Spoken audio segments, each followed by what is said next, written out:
para mahuli sila. Kasi marami yan dyan eh. Hindi naman. Kasi hindi naman ako nag-drugs. Tama to, mas maganda nga to para ang pasahero, safety rin. Dahil dala ng driver ang buhay ng mga pasahero. A total of 200 bus drivers, operators and conductors underwent random drug testing at PX. However, based on PIDEA report, there were 8 individuals who tested positive of illegal drugs at MOA. Their driver's licenses were confiscated. Part ito ng demand reduction campaign natin, particularly kung mapatunayan natin na positive sila, papasok doon yung rehabilitation and reintegration program. If a driver tests positive, he will undergo a series of counseling and rehabilitation. Still, some passengers were disappointed with the random test which resulted in some inconvenience. Humingi tayo ng paumanhin, no, at konting pangunawa sa ating mga kababayan, lalong-lalo na doon sa ating mga passengers. No. Admittedly, nagkaroon ng konting inconvenience to, pero sana maunawaan po nila. There were also canine dogs sweeping bus terminals to detect different types of illegal drugs. Meanwhile, PITX management recorded an average of 91,000 returning passengers this past 6 days. This weekend, the terminal expects this to go over 100,000 passengers, even from Holy Monday to Wednesday. With the terminal having 2,000 to 2,500 bus units, passengers can book trips via online or in ticketing booths. While buses are not yet fully booked, plans to even augment the number of bus units are in place in case the need for it arises next week. Following minimum health protocols like social distancing and wearing a face mask remain a must for everyone. Stanley Gahete, CNN Philippines. From bus terminals to the country's main gateway, passengers are also filling the Ninoy Aquino International Airport, many of them traveling for the first time in 2 years. More from Tristan Odalo. Airport officials are beefing up security measures ahead of the expected influx of travelers during the Holy Week and summer vacation season. And while restrictions have been eased in many parts of the country, officials remind the public that we are still in the middle of a pandemic situation. Despite the gloomy, rainy weather and waiting in the queue for hours at NAIA Terminal 3, some families and travelers express excitement over their travel plans pushing through, like Misty and 9 of her family members who are bound for Boracay on Friday. She says this is her first travel with family, including kids, since the pandemic happened. Para po may peace of mind. Mama ko, ate ko, husband ko, anak ko, mga pamangkin ko. Super excited. Angel Timosa couldn't wait to be reunited with his son and grandchildren in Iloilo. He and his wife are taking the opportunity to travel back to their home province ahead of the influx of passengers come Holy Week. Excited kami na makita yung apo, gano'n. Kasi siyempre sa tagal ba naman na may parang hindi sapat yung sa kung na kayo nag-uusap sa cellphone . Iba talaga yung makakauwi at nakikita mo sila ng personal . Cagayan de Oro-bound passenger Rodolfo Pancrudo also returns to Mindanao after being stranded by the community lockdown for 2 years. He hopes things will be returning to normal soon. Mag-Holy Week kami sa Mindanao. Alam na matagal na kaming hindi nakapunta doon. Walang problema ang biyahe kasi maganda naman ang biyahe ngayon dahil maski sa traffic. Galing kaming Quezon. Travel documents are being thoroughly checked at the entrance. Passengers are also reminded to comply with the minimum health standards. Screening, surveillance, and communication equipment have been checked ahead of the influx of passengers starting this Palm Sunday. For the entire months of April and May, airport officials will conduct extensive security screening and passenger assistance operations under the Oplan Biyaheng Ayos. Officials also remind the public to check in their flight details with their airlines before going to the airport. Tristan Odalo, CNN Philippines. And to those heading out, we remind you to take extra caution on the road. You can still expect cloudy skies with scattered rain showers because of a low-pressure area. Pag-asa says this will be in the Visayas, Caraga, Northern Mindanao, Zamboanga Peninsula, Mimaropa, Bicol, and Quezon Province. Cloudy skies with rains and isolated light rains are forecast over the northern parts of Luzon. The areas are on your screens. Metro Manila and the rest of the country will have partly cloudy to cloudy. Possible entry of Tropical Storm Malakas into the country It was last spotted over 2,200 kilometers east of Mindanao.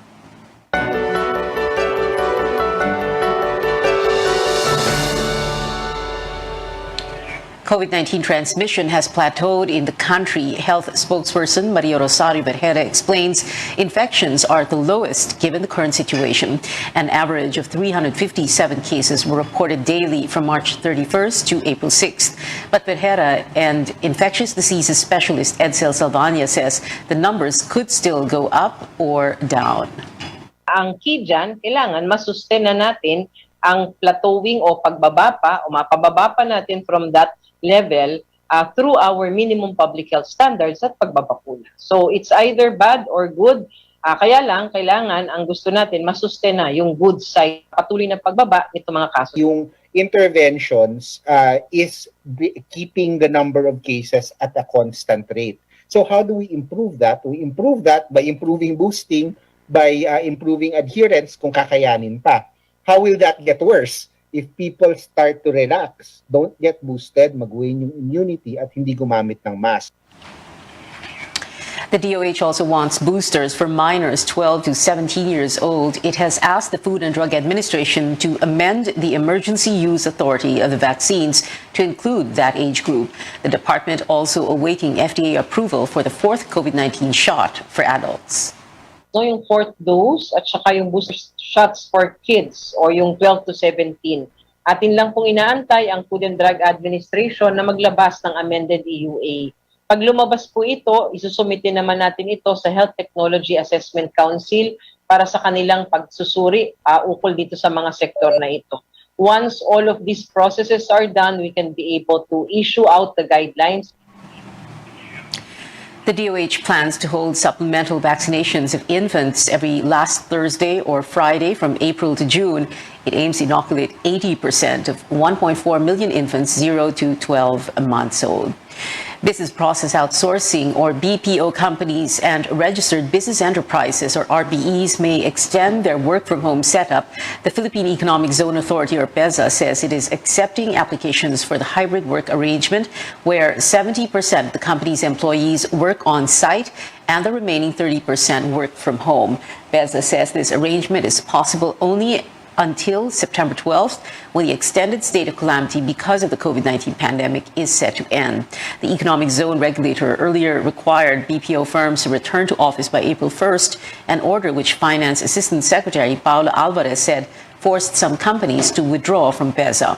PEZA, however, says it is not true that registered firms have left the eco-zones. Up next, an update on detained Senator Laila de Lima, who granted an exclusive interview with CNN Philippines. And the Philippines and the U.S. conclude their biggest ever Balikatan exercises on the same day of President Duterte's virtual meeting with Chinese President or counterpart Xi Jinping.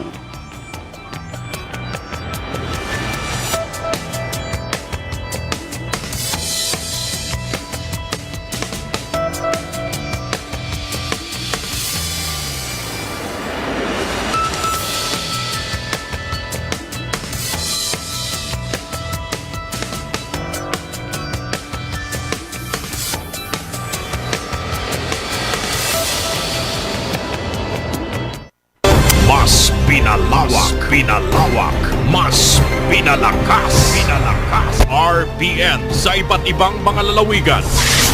DZRL Bataan, DZTG Tuguegarao, DZBS Baguio, DZKI Iriga, DYKB Bacolod, DYKC Cebu, DXKS Surigao, DXKD Dipolo, DXKO Cagayan de Oro, DXKT Davao, DXKP Pagadian, DXXX Zamboanga, DXDX General Santos, DWIZ 882 Manila at RPN Provincial Stations. Kini ang RPN Radio Philippines Network, istasyon DXKP 1377 kHz sa dial sa inyong mga radyo. Nagsibya gikan sa dakbayan sa Pagadian, DXKP AM. Kini Pagadian.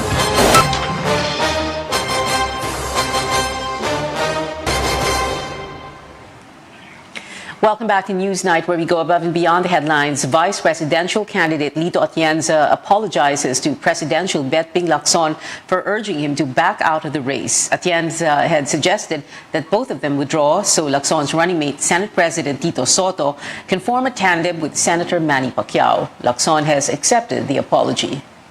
Hindi expected yung reaction ni Ping. He rejected the idea outright. He in fact considered it an insult. And I apologize publicly, sabi ko, hindi naman insulto yun. I did not mean to insult Ping. Huwag naman ikagalit ni Ping. Pero siya nakikita kong kailangan gumalaw. Still, a lot of time to think about it, pray about it, talk to people about it. Kung nananaisin niya na makatulong ng malaki pag naligtas ng ating bansa, magagawa ni Ping yan.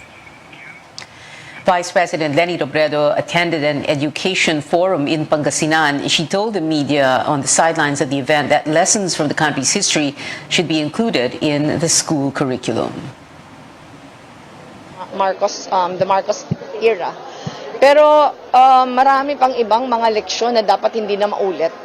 Na pag sinisiguro natin na ituturo ito sa mga kabataan, yung lahat na korupsyon na nangyari and how people reacted to corruption, at dapat kabahagi ito para pati sa public officials, nawawarn sila na parating may sukdulan yung lahat na pinagagagawa.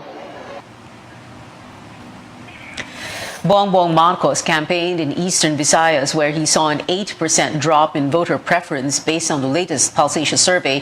He first visited Catarman City, northern Samar. Police say up to 7,000 supporters welcomed him there. There was no mayor present during the event since all 24 local chief executives in the province backed Robredo. Marcos was also in northern Samar, where he reiterated his call for unity, his vow to continue President Duterte's Build, Build, Build program, and his plan to lower electricity rates. The former senator will campaign in Biliran province next. Manila Mayor Isko Moreno, who visited Zamboanga City, vowed there will be no war in the region if he wins the presidency. It's a bold commitment. It's hard to fulfill, but we must seek for peace. Peace creates prosperity. Peace creates panatag ang pamumuhay. Kristiyano, Muslim, pwedeng magkasama, pwedeng mamuhay ng mapayapa. Labor leader Leody de Guzman joined a protest calling on the Calabarzon Wage Board to raise the minimum wage from 400 to 750 pesos. De Guzman vowed to abolish provincial rates and push for a 750 peso minimum wage nationwide if he becomes president. Now, how does re-electionist Senator Laila de Lima campaign from behind bars? Amor Santos joins us live as she tells us about her up-close conversation with De Lima at the PNP Custodial Center in Camp Crame. Amor, as we know, De Lima has been in jail for more than 5 years because of on drug charges, which she says were politically motivated. What does she say about her limited chance to win votes? Yes, Senator Laila de Lima called it a very, very uphill battle, but she's not losing hope. In the latest Pulse-Asia survey, she ranked 21st to 28th, a far cry from the surveys leading to the 2016 polls, where she was consistent at the top 12. On February 28th, the court allowed De Lima to hold in-person meetings with her campaign team. It's the same court order that allowed her face-to-face media interviews, but without recording devices. In the remaining month before the election, she says her team will intensify the campaign, including house-to-house visits, although they are still trying to raise funds for TV advertisements. If given a chance to personally talk to voters, she wants to tell them about how she has fought and worked despite what she calls baseless charges against her. Baseless charges against her. If elected to a second term, the senator says she will refile bills promoting justice and human rights. She says her hands are tied in detention as she fails to participate in committee hearings or plenary debates. She says she was expecting her colleagues in the majority to pass a resolution seeking her virtual participation in Senate hearings. But she said, quote, "Hindi nila ako sinuportahan," unquote. De Lima was arrested in February 2017, just 8 months into her term. Pia? Yes, Amer, it's a rare media interview. The first time the court allowed the detained senator to take questions from the press. Can you tell us more about security and health protocols? Well, Pia, we weren't allowed to bring in cameras or recording devices. And before entering the PNP Custodial Center, we were asked to present negative antigen tests and also proof of vaccination. It was a 1-hour interview in a separate air-conditioned room where she also meets with her staff and campaign team.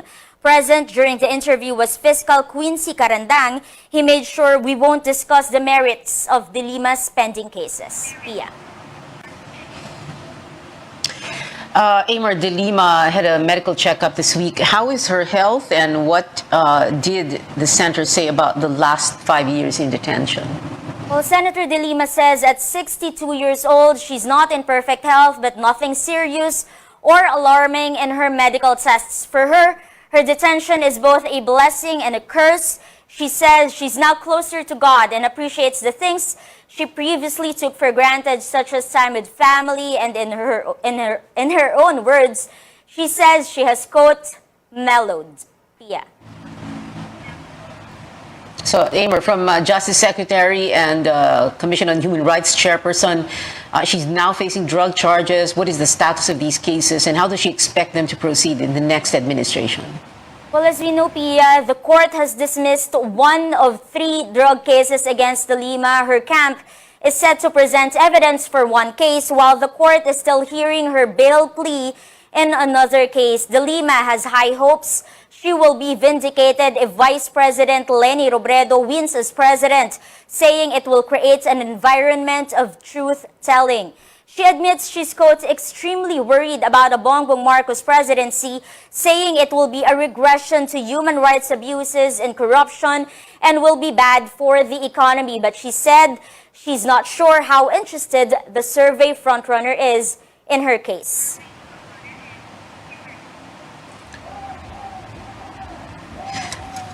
Amer, De Lima, a staunch critic of President Duterte, and she even filed a communication with the International Criminal Court. What did she say about the suspension of the ICC probe? Well, Pia, Senator Laila De Lima is disappointed with the suspension, but she believes the ICC has gathered enough information and that it will eventually issue a warrant of arrest against the chief executive. We also asked her if she has any message for President Duterte. She thought about it for a few seconds and said, "There will be a day of reckoning, Mr. President." Pia. Amer Santos there reporting and filling us in on details on CNN Philippines' exclusive interview with detained Senator Laila De Lima.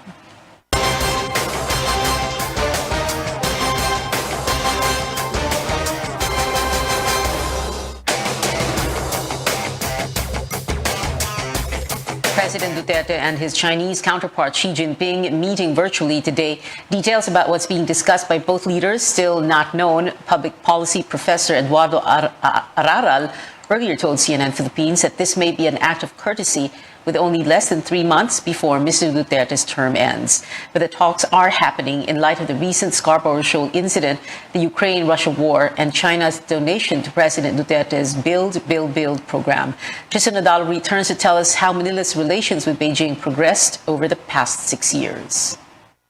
From infrastructure, COVID-19 response, and trade relations to strategic cooperation and partnerships, ties between the Philippines and China underwent a tremendous transformation over the past 6 years, but not without controversy. On Tuesday, April 5th, President Duterte expresses gratitude for the China-funded Binondo Intramuros Bridge. The project, worth over 3 billion pesos, is the 16th government-to-government project between Manila and Beijing under the Duterte administration. In 2021, China was the country's largest trading partner and the second biggest source of foreign investments. The two presidents have established warm relationship in the past 6 years. We expect this kind of warm relationship to be continued. As the world grapples with the COVID-19 pandemic, China says it has provided the Philippines with over 57 million doses of COVID-19 vaccines with around 4 million shots donated. But the South China Sea dispute continues to test the relationship between the two nations. Duterte has repeatedly said that Manila cannot afford to go to war with Beijing, but he maintains no country should undermine the 2016 arbitral ruling, something China refuses to recognize. Just recently, the Philippines filed a diplomatic protest against China over a close-distance maneuvering by a Chinese Coast Guard vessel in the disputed Scarborough Shoal. We have maintained very close diplomatic communication over differences. We have agreed to handle differences in a proper manner. Ambassador Wang, the Philippines and China, we do not have any quarrel. And we can talk about the Spratly Islands and probably the fishing rights of my countrymen. Plain talk, nothing else. The Foreign Affairs Department also summoned the Chinese ambassador last month after a Chinese Navy ship entered Philippine waters without permission. But China says these issues are not the sum total of its ties with the Philippines. Both sides have also affirmed their commitment to finish the Code of Conduct for the South China Sea. As Duterte meets with Chinese leader Xi Jinping barely 3 months before his term ends, the question now is how the country's next set of leaders will shape the course of Philippine-China relations. Tristan Udalo, CNN Philippines.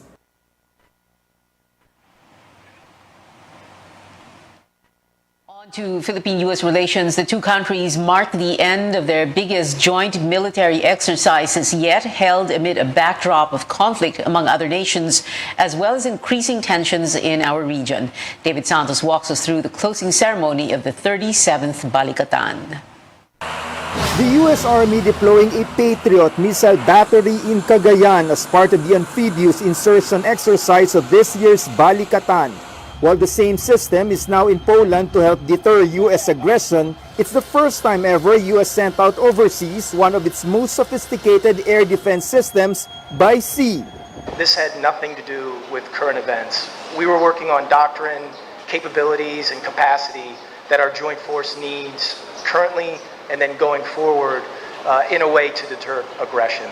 The Philippines is acquiring its own air defense system from Israel.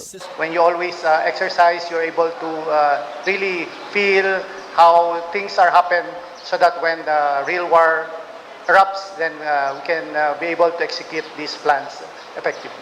In just about 2 weeks, both U.S. and Philippine forces showcased a dizzying litany of joint drills.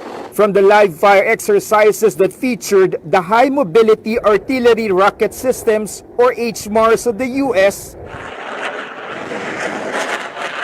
to close-quarters battle, as well as urban firefighting capabilities. Filipino and U.S. troops train each other in patrol tactics, to the use of unmanned aircraft system for surveillance and intel gathering. The American forces also training on critical operations such as refueling aircraft and helicopters, be it by air or on land, by using Philippine facilities as a way station for logistics. All these come days after the Defense Department confirming to CNN Philippines China spied on a joint Philippine and U.S. exercise held earlier this year. Manila filed a diplomatic protest against the incursion of a Chinese Navy ship detected off Palawan in late January. So ang ginawa nitong barko na to ay meron kasi tayong kanyang exercise na nangyayari with the US Force, US Navy, ay minamanmanan niya. But for Balikatan, which ended on Friday, there have been no monitored activities whatsoever. Both forces calling the joint exercises a success in further strengthening the bond that binds them together before and the years to come. David Santos, CNN Philippines. Still to come after the break, games 2 for both the PBA and PBL finals are underway. We'll tell you which teams are ahead so far. Plus, Las Vegas turns purple for the much-awaited BTS shows kicking off tomorrow. Stay tuned to CNN Philippines.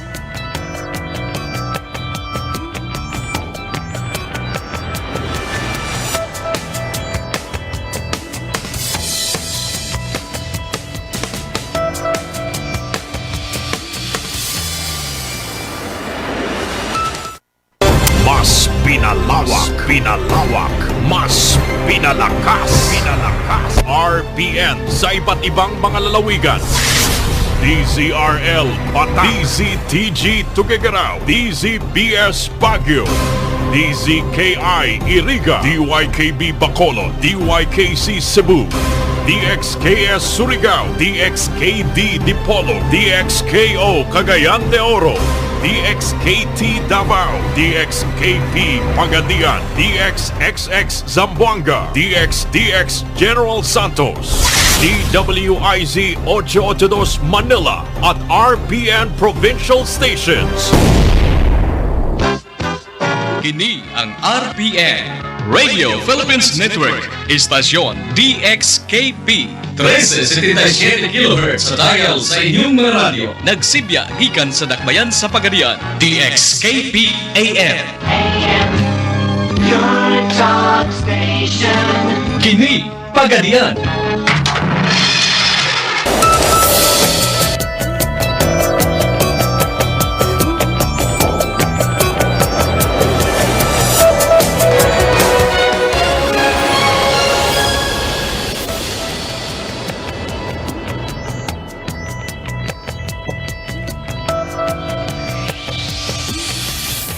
Welcome back to CNN Philippines in sports. It is another night of finals matchups with the Meralco Bolts currently shooting for their second straight win against Barangay Ginebra in the PBA Governors Cup at the Mall of Asia Arena. So far, Meralco maintains the lead at the first quarter, 23-20. Heading over now to the Premier Volleyball League, the second finals match at the Inares Center in Antipolo is in favor of Petrogas in first set with a score of 8-6. But Creamline already has reason for celebration, with Tots Carlos just awarded Most Valuable Player and Best Opposite Spiker of the conference. Go to our social media platforms for the game results later. And just in time for Filipino Food Month, a Philippine cuisine restaurant in the U.S. state of Chicago has earned a Michelin star. Kasama serves local favorites like adobo and pancit bihon with a twist. It's owned by husband and wife Filipino Tim Flores and Korean-American Jeannie Kwan. The Michelin star is considered one of the highest honors in the culinary industry. And music updates now. BTS paints Las Vegas purple to create Bora Hegas. Multiple buildings and figures lit up in the K-pop group's signature color in anticipation of their permission to dance on stage shows in Allegiant Stadium. The concerts are slated for April 8, 9, 15, and 16.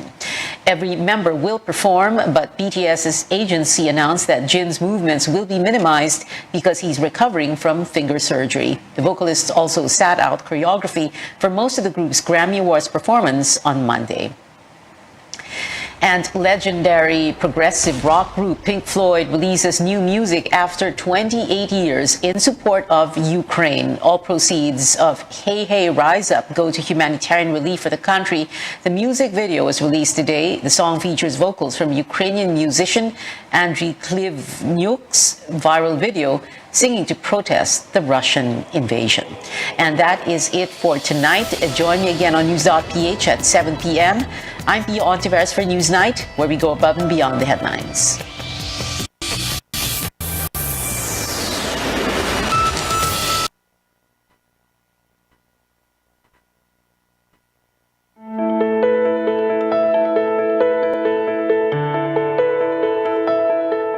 Our muscles are conditioned and developed through various movements and nutrition. But our bodies will age and our muscles won't respond to certain movements when we get older. Our muscular system, with the support of our nervous system, is responsible for how we move and live out our lives. And developing these muscles as you age is part of preventing any bodily deterioration. Today in the program, we'll discuss how muscles work, grow, and what kind of movement exercises can people of all ages do at home. I'm Dr. Freddy Gomez, and welcome to MedTalk Health Talk on CNN Philippines.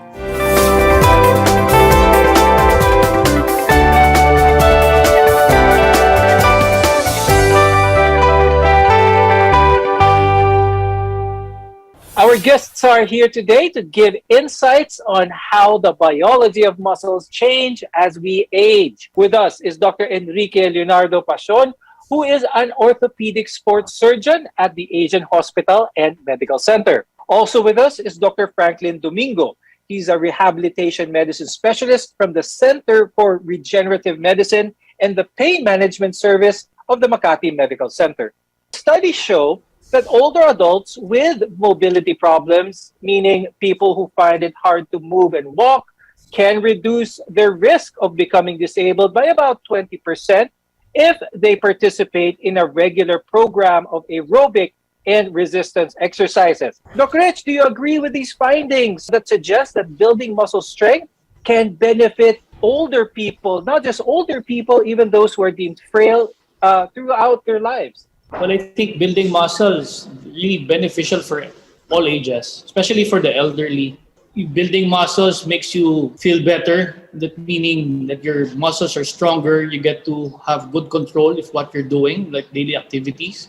At the same time, you can get to enjoy also doing things functionally. Apart from this, we're trying to share knowledge on some of the misconceptions. And one of those misconceptions, predominantly cardiovascular exercise, is something that wastes muscles, or you can lose muscles through just doing pure cardio. Is there any truth to this? Could you give some clarification? Just pumping your heart rate alone, that means your body is working. Just like, swimming, biking, just walking alone, that can actually pump your heart rate. So that means you're not really losing muscle, you're actually working on your muscle groups. Dr. Frank, can muscle turn into fat? I don't think it could, and I don't think it would. And what actually happens is that as we grow old gracefully, we get to accumulate more fat. We never stop growing. It's just that some of us become sedentary, and when we become sedentary, we tend to accumulate more fat. We sit more often, we are staying here in front of our computers more often, and that tends to accumulate fat, and then it tends to reduce the amount of muscles that we have because we don't use them anymore. When that happens, when insulin resistance gives way, people could have non-alcoholic fatty liver disease, and then which could lead on to diabetes. And when this leads on to diabetes, you become more susceptible to having heart disease, to having certain immunological problems. People who are sedentary have a very much increased risk of that. And when we exercise, we very much increase or improve our chances of not dying from anything, from an all-cause mortality.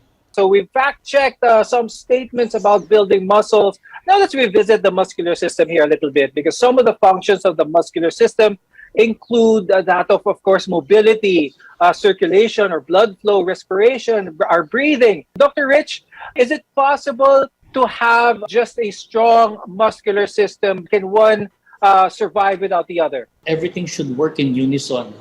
Okay, just not only building muscles. Okay, because why muscles? Okay, it helps you function better, but of course, for me, I always stress flexibility, especially for athletes or elderly patients. Once you lose your flexibility, that means your muscle won't work properly also. So it's not having the full potential. Like for example, having flexibility, normally it moves this way, right? But once you are very stiff or not, or you don't have very good flexibility, your muscle shorten. So it only moves like this. You can be very strong, but it only moves like this. So you're not using the full potential of the muscle. That way you can actually strain lots of parts, like muscle strains, muscle tears. That's the problem there. Is it good flexibility or just adequate flexibility for that matter that people can reap the benefits? It really depends on the activities you do. Okay, it depends also on the age. Okay, all what we need to do is actually you have to function well. Like for example, if you're an athlete, okay, losing flexibility causes so many problems then, especially if you're also old. How can you even bend down to reach something? If not, you're going to have your low back pain now, right? Or just going up the stairs alone. If you don't have good range of motion of your hip or your knee or your ankle, you really have problems going up, down the stairs. For those of us who are non-athletes, will being flexible to a certain point benefit non-athletes as well? I would like to add another component which might be more interesting for people who are 50 and above, and that would be stability. And that would be improving their chances of avoiding a fall. And stability for elderly individuals plays a very, very important role. And simple activities, which we usually take for granted, can become very, very hard to do when you're 80 and above. And that's why it's important to realize that while you're still young, while you're still at the earliest age that you are right now, that you start exercising. Can everyone at any age enjoy the benefits of having some form of exercise? I think almost anyone at any age can enjoy some form of exercise. It just depends on what kind of exercise, because even in the ICU, we start rehab programs for patients in the ICU, and we see that when patients exercise, even while they're in the intensive care unit, their hospital stays decrease, their quality of life improves. And if we can do this for people in the ICU, we can certainly most do it also for other people with other comorbidities. Building muscles is more than flexing and showing off your physique. When we come back, we'll talk about the different major muscle groups and exercises that will help build muscle strength. You're watching MedTalk Health Talk, your partner in healthcare.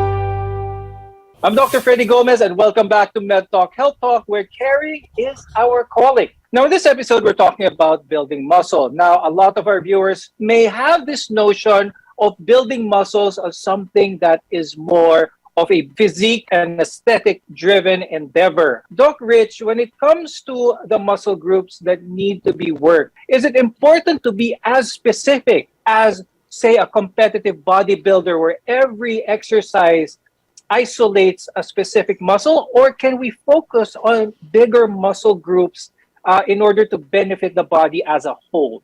The bigger you are, the better you look. But of course, for me, those people are really muscular, they lose their function.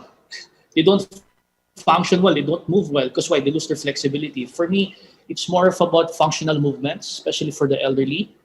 Right. So when you do that, the major muscle groups are the muscle groups what they need, how to do their chores, their daily activities, going up, down the stairs. So the major muscle groups here are, of course, the bigger joints, the hip, the knee, ankle, shoulders, everything. But of course, don't get me wrong, we also need the fine motor movements, which are the smaller joints, for writing, holding things.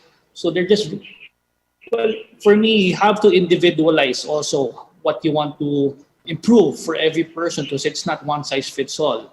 Now, Dr. Frank, I'd like to touch on a subject which is quite alarming, especially to the younger crowd when it comes to muscle building, and that is anabolic steroid use. Is the use of steroids in order to build muscle something that could have detrimental effects later on in life when they become older in life? It's sad to say, though, that when I have talks with nephrologists who see patients undergoing dialysis, a lot of these young people who are in dialysis, unfortunately, they've been on anabolic steroids for quite some time. And one of the side effects of anabolic steroids, well, not only is involved our renal system, but also affecting our reproductive system. So if that doesn't get you to stop, then I don't know what will. Your health in general, your immunity can also be affected. And it sets off a whole lot of other problems which will do more harm than good in the long term. Are there some specific movements, some types of training that those who are 40 years old and above will be able to benefit on? So is there an emphasis on weight resistance here, or the type or how heavy a weight people need to exercise with in order to build those muscle groups? 40 and above, it's not more of building big muscles. It's more of actually doing things functionally. To sustain what they're doing, they have to enjoy what they're doing first also. It's either when you go swim, you go biking, you go walking, you go jogging, you can play badminton. I have patients 60-plus-year-old, 70s, they still play badminton. There's a small group that plays even basketball, 65 above. So that means they can still enjoy what they're doing, but of course, you have to modify what they're doing also. Now, Dr. Rich, a common thing that we get, questions, na habang daw tumatanda, lumiliit daw yung tao. So, When they were younger, they were like 6 foot tall. Now that they're 70 years old, they are 5'8". Is there any truth to this? As people grow older, they shrink. Their posture changes, especially the older people who have muscle atrophy. Of course, they're sedentary. They don't work out anymore. Most of them become, they slouch. That alone can actually cause, at the same time, the fluid of the disc in the spine lessens. So that's why it also compresses. What can our viewers do early on so that when they reach a certain age, they could minimize or try and even prevent some of these symptoms that may appear that you will look shorter? Just simply get out of our seats and walk. That would be very good. And if we can walk with something loaded on us and we can exercise with the load, that would be excellent because we'd be loading up the bones. I think what Dr. Pasion might have been referring to would be osteoporosis. So in patients who do not exercise too much, osteoporosis can be seen. And not only the disc height, but sometimes even the vertebra itself, the backbone. It could also diminish in height, and that could contribute to people looking a bit smaller. It might not be something we can totally avoid, but we can surely minimize it by engaging in regular physical activities. What type of movements would be ideal, Dr. Frank? What level? Do they need to sign up in a gym, be in an active class in the gym? Is this the type of movements that they need? 20s, 30s, 40s, maybe up to even the age 50. The American College of Sports Medicine recommends at least 150 minutes per week of moderate to vigorous physical activity. If the patient is doing a vigorous form of physical activity, they can skip the extra 75 minutes and they can get by with just 75 minutes of vigorous exercise. But this has to be, of course, coupled with at least 2 sessions per week on 2 separate days, preferably spaced apart by at least 1 day, of weight training or resistance training. You can use resistance bands. You can use anything at home that has lift weights. Now, in building muscles, exercise is only a part of gaining muscle mass. Nutrition and diet play an important role here as well. More on this when we return. Your health is our mission here on MedTalk Health Talk. We'll be right back.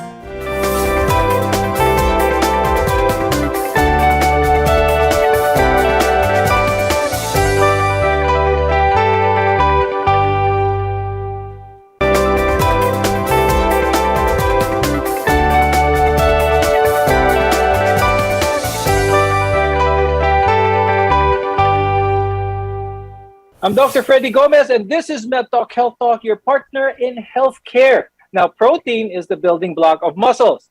Dr. Rich, is it true that when building muscles, more protein is better? Well, you just have to have enough protein to make your muscles function well. If you do anything in excess is bad.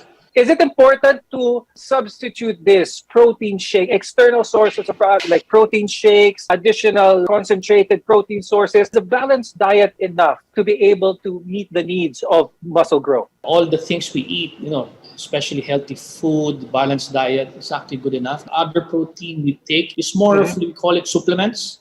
So it won't really substitute what we really have naturally. What about carbohydrates? Are carbohydrates something our LD should be thinking about consuming at a certain level that is appropriate for their age? Carbohydrates play an important role in glucose metabolism. And the problem is if you take too much carbohydrates, too much sugar, it goes out into the liver. And what the liver does, it transforms it into fat. So you just want to be able to take the right amount of carbohydrates so that that's necessary for you, according, of course, to your daily requirements.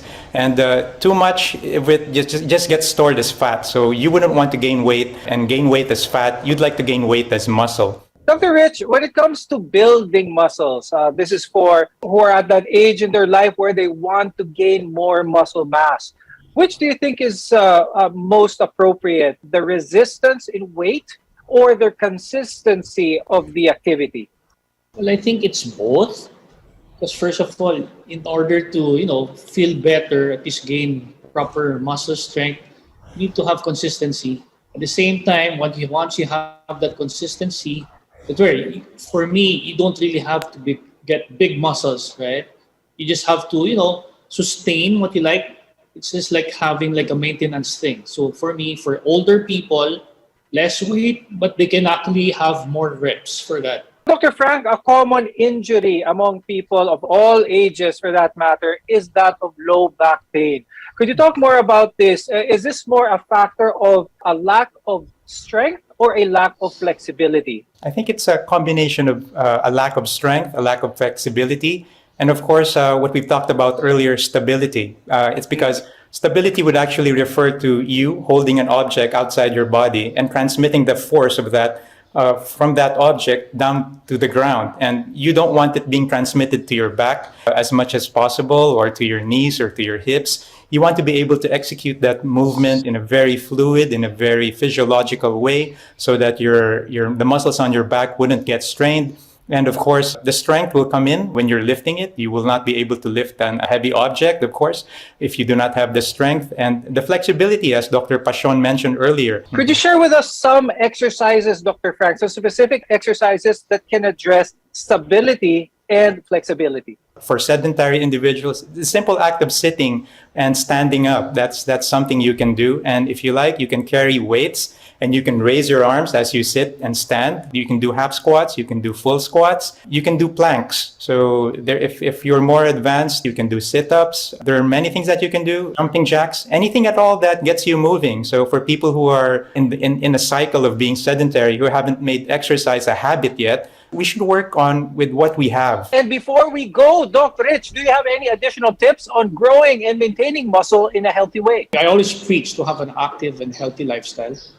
Okay, so something that you can, when I say active, doesn't mean you play sports. Okay, active being something you can enjoy, so at least you can sustain it, like having twice a week, exercise 30 minutes a day.